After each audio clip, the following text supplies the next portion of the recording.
Улогата на светите Кирил и Методи во промовирање на рамноправноста на јазиците и народите, како и борбата против средновековните сваќања се пример за целиот цивилизиран свет.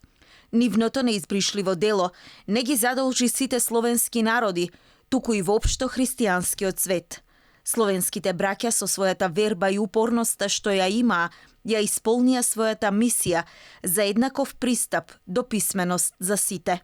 Но нивното епохално и рамноапостолско дело, иако со децении останало да се празнува како еден од најголемите и најзначајните настани во историјата на човечката цивилизација, гледано од денешен аспект овде во Македонија, на пат сме да го загубиме.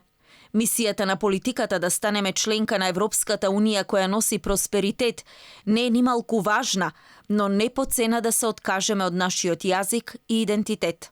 Универзитетската професорка Груевска Маџовска Залфа подсетува дека поради исполнување на политички интереси страдаат државните, но и достоинството на граѓаните. То немаме ние потреба на некој начин да се правдаме пред некого како ни се вика јазикот. Се знае како се вика, ќе се отвори која било енциклопедија, која било страница, кој секаде атласи, лингвистички и така натаму, македонскиот јазик е секаде признан под тоа име.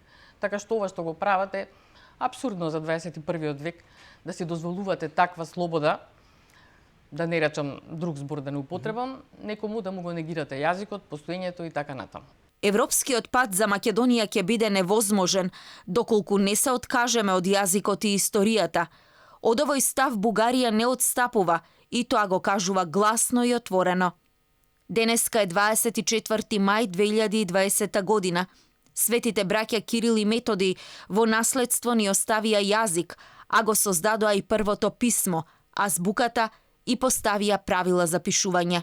Македонија како земја членка на НАТО со сменето уставно име на пат кон големото европско семејство може сето тоа да го изгуби. Оти оние што не водат, не ставаат во позиција која не оди во наша полза.